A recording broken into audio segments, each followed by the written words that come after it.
Hello everyone and welcome to a very special video here on BilboBrick09's channel. Today I'm going to be discussing my A+ films. These are the movies I've seen and decided that are pretty much perfect in every capacity. Acting, directing, cinematography, music, set design, special effects, and so many other factors have to be really good in order to be an A+ film. So today I'm going to be sharing those with you. Please keep your eyes and ears out for a disclaimer at the end of the video, so that you guys don't get too mean with me in the comments. Because, of course, that could happen when we're discussing the best movies of all time. So without further ado, let's go ahead and check out my list, which has been worked on for a very long time. Aliens, rated R. Although not quite as eerie and claustrophobic as its Ridley Scott-directed predecessor, I do prefer Aliens over Alien for several reasons. The main one being that this is the film with the absolutely stunning alien queen, created by Stan Winston and his team of practical effects geniuses. It also features a more compelling performance from Sigourney Weaver, and an arguably more entertaining supporting cast. I mean, Ian Holm was great and all, but can you really beat this? That's it, man. Game over, man. It's game over. Alien is a solid A, but Aliens has just a few extra elements that make it a superior film in my book. Back to the Future, rated PG. Comedies are really hard to get into the A+ range for me. It's much more difficult to keep the laughs going for a feature-length film than it is for a TV episode. But Back to the Future succeeded, featuring two of the most timeless movie characters ever, an instantly recognizable theme by Alan Silvestri, and one of the most hilariously wrong relationships in film history. The only thing that doesn't hold up is the special effects. But I'm willing to look that over since this is a fantastic film. The Revenant, rated R. Beautiful, harrowing, and dark, The Revenant was a film that I expected to be good but turned out to be great. Filmed almost entirely outdoors in the dead of winter and utilizing only natural lighting, director Alejandro G. Inarritu tells the story of a betrayed man who will stop at nothing to exact his vengeance against an enemy. Leonardo DiCaprio does indeed give the performance of a lifetime in this amazing film. Some may find it a bit long and dry, but as for me, I absolutely loved it. The Green Mile, rated R. Based on a Stephen King novel of the same name, The Green Mile stars Tom Hanks as a security guard on death row who meets a mysterious man accused of a terrible crime. Featuring an excellent cast including the best performance from a non-human character I've ever seen in a movie, The Green Mile is a moving story filled with humor, sorrow, and redemption. It is often compared to The Shawshank Redemption, and while the two stories are somewhat similar, I personally prefer this one, mostly because of Mr. Jingles. Jurassic Park, rated PG-13. One of my all-time favorites and possibly my favorite period, Jurassic Park is Steven Spielberg's groundbreaking film that threw the world of visual effects into complete pandemonium. Using the excellent combination of Stan Winston's robotic dinosaurs and state-of-the-art digital effects, Spielberg made the impossible possible with just one film. The dinosaurs themselves are backed up by an excellent cast, one of the best scores of all time from John Williams, and a screenplay co-written by David Koepp and Michael Crichton, the author of the equally awesome Jurassic Park novel. This film is truly amazing in every way, and the 23-year-old special effects still look better than most of the stuff created today. Casino Royale, rated PG-13. Don't get me wrong, Sean Connery is awesome, but Casino Royale is by far my favorite Bond film. While Connery and Craig do about an equal job portraying 007 in my mind, the directing, story, and of course action are done better in Craig's first outing as the famous spy, and a lot of that is just due to the conveniences of the modern era. I also think he has the best supporting characters. Vesper Lynd is more than just two-dimensional eye candy, and Le Chiffre is, well, he's just great. You Know My Name by Chris Cornell also happens to be my favorite Bond theme. Sorry, Adele. It's also really neat to see how the poker scenes are almost as well done and exciting as the absolutely incredible action scenes. Cream parkour, anyone? Star Wars, The Empire Strikes Back, rated PG. I love all the Star Wars movies, even the ones that are subpar. But the only one that is truly perfect in almost every way is The Empire Strikes Back. It vastly improves upon the already stellar, pardon the pun, original, with more action, creatures, characters, and of course the introduction of Darth Vader's theme. It also offers a welcome break from the classic Star Wars formula of destroying a giant space station, which we've seen 3 times now. It is the most famous quote in cinematic history. No, I am your father. And it has the most screen time for Yoda. Enough said. The Conjuring, rated R. This is by far the best horror movie I have ever seen. Granted, I haven't seen that many, but I knew enough to realize that this was a cut above the rest. Featuring a great cast and excellent cinematography, The Conjuring tells the supposedly true story of a family haunted by demons and ghosts in their recently purchased New England home. This trades the cliched blood and guts for a true sense of building terror and chill-inducing moments. Oh, and there's a creepy possessed doll named Annabelle in it too. What's not to love? It's a Wonderful Life, rated PG. I'm gonna be honest, I used to hate this movie. I thought it was long, boring, and had very little to do with Christmas. But after repeated viewings and a little dose of maturity, it has become one of my all-time favorites. And if a curse befell humanity so I could only watch one movie ever again, and I got to pick the movie, I would choose this one. It's not my favorite movie, although it is very close, but I think it's the one that the most people both need to see and would enjoy watching. Jimmy Stewart is phenomenal as George Bailey, a down-on-his-luck businessman who is contemplating suicide. It's the job of Clarence the Angel to learn about him and save his life. A film that only the most heartless and immature people, or young children, could dislike. It's a Wonderful Life is one of the most important and timeless films ever made. The Lord of the Rings, The Fellowship of the Ring, rated PG-13. Tied with Jurassic Park as my favorite movie of all time, The Lord of the Rings, The Fellowship of the Ring is the first and I think the best installment of the Lord of the Rings trilogy. Although it is very long, especially if you watch the extended edition, which is better, it doesn't feel as long as some of the others because it is for the most part very fast-paced. While the other two films largely focus on one or two locations, The Fellowship of the Ring is constantly on the move, from the homely Shire to the mysterious Weathertop, through Rivendell onto the snowy pass of Carithris, into the depths of Moria, out to the forest of Lothlorien, and finally ending at the fateful Battle of Amon Hen.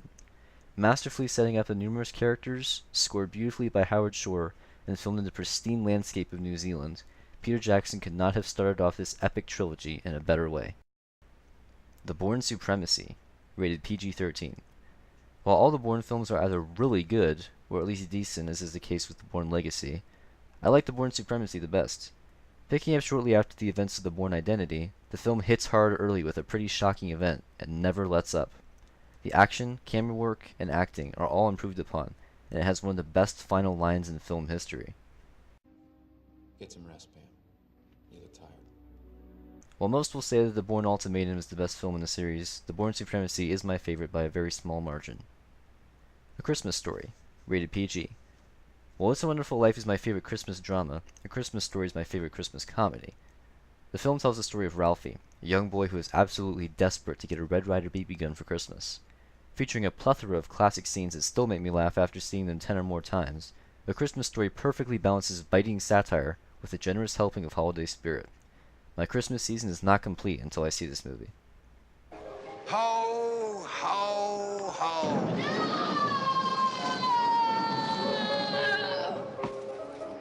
The Matrix, rated R. In 1999, everyone expected Star Wars Episode 1 to be the bestest, most exciting movie ever, ending the 20th century with a cinematic bang. Well, it wasn't quite what everyone was expecting, and neither was The Matrix, except The Matrix was infinitely better than anyone ever expected. Combining amazing visuals with a surprisingly deep and thought-provoking storyline, The Matrix was made for all those edgy, cyberpunk, video game-playing, computer-obsessed people of the 90s. And granted, there's still a lot of them around today. That's why it still resonates, however, and the characters of Neo, Morpheus, and Trinity are still as awesome as they were back then. The belly button bug scene still gives me the willies, though. Indiana Jones and the Last Crusade, rated PG-13. I know I'm going to get hate for this, but I like The Last Crusade better than Raiders of the Lost Ark. While the first film was a solid A, The Last Crusade adds in some extra elements, namely Sean Connery, that make it a slightly superior film in my eyes. From the awesome opening scene with young Indy to the final ride off into the sunset, The Last Crusade is more consistently exciting, humorous, and sometimes touching than its predecessors. Any man who says otherwise can read his lips. He chose poorly. The Last Crusade ended the Indiana Jones trilogy wonderfully. Yes, it ended the trilogy. The Lord of the Rings, The Return of the King, rated PG-13.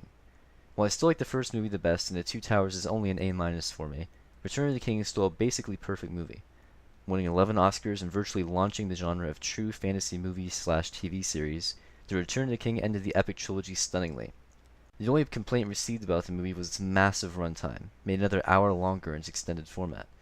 But for a die-hard fan like myself, every minute is a treasure to be watched and rewatched over and over again.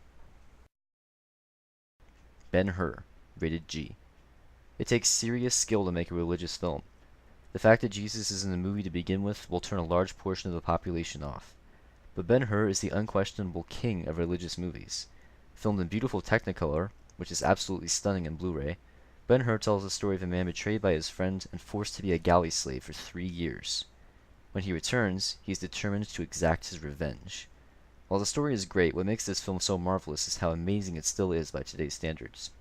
Winning 11 Academy Awards, a record only equaled by Titanic and The Lord of the Rings: The Return of the King, this film still blows me away, especially the chariot race scene.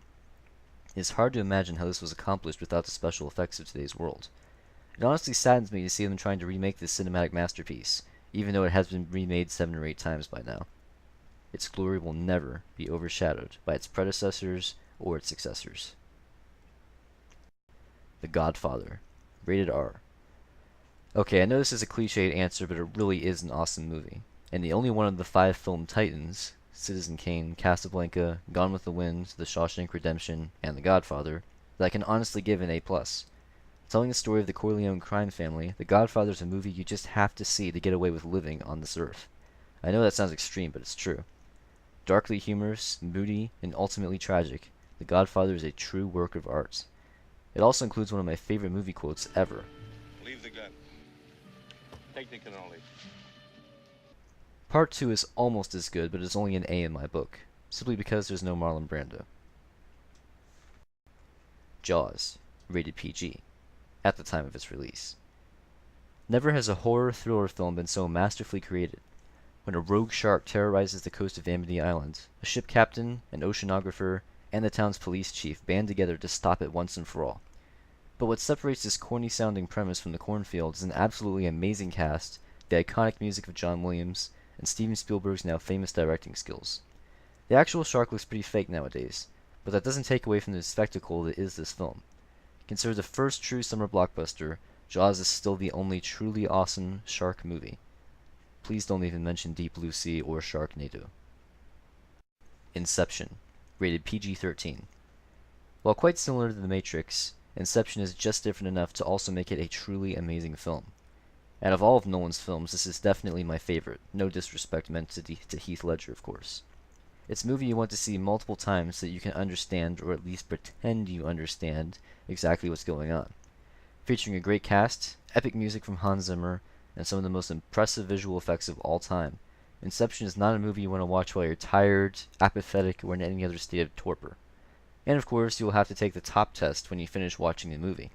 Be careful, your friends, family, co-workers, and boss will judge you based on how you answer. Master and Commander, The Far Side of the World, rated PG-13. In my humble opinion, this is the most underrated movie of all time. Telling the story of Captain Jack Aubrey, Dr. Stephen Maturin, and the crew of the HMS Surprise, this film delivers in almost every way. Great acting, beautiful visuals, and excellent cinematography. The only thing it didn't deliver was a sequel, because although it was a critical success, it wasn't a box office smash hit. Now here's where things get tricky. It was nominated for 10 Oscars but only won 2 of them, losing the other 8 to The Lord of the Rings: The Return of the King, another one of my A+ films.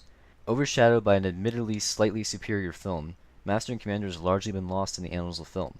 But the fact remains that this is an excellent movie that most likely would be much more famous if it didn't have such big competition at the time of its release. So that is my list. Before you start writing nasty comments about how your favorite movie wasn't on this list, please keep in mind that there are many, many movies I have not seen, and others that I might not have seen for a while that I either forgot exactly how I felt about them, or might have changed my mind about. For example, I'm pretty sure I would give Captain Phillips and Braveheart A+, but I'd have to watch them again to make sure. So I'm curious, what are some of your A+ films? Any we agree about? Any we totally disagree on?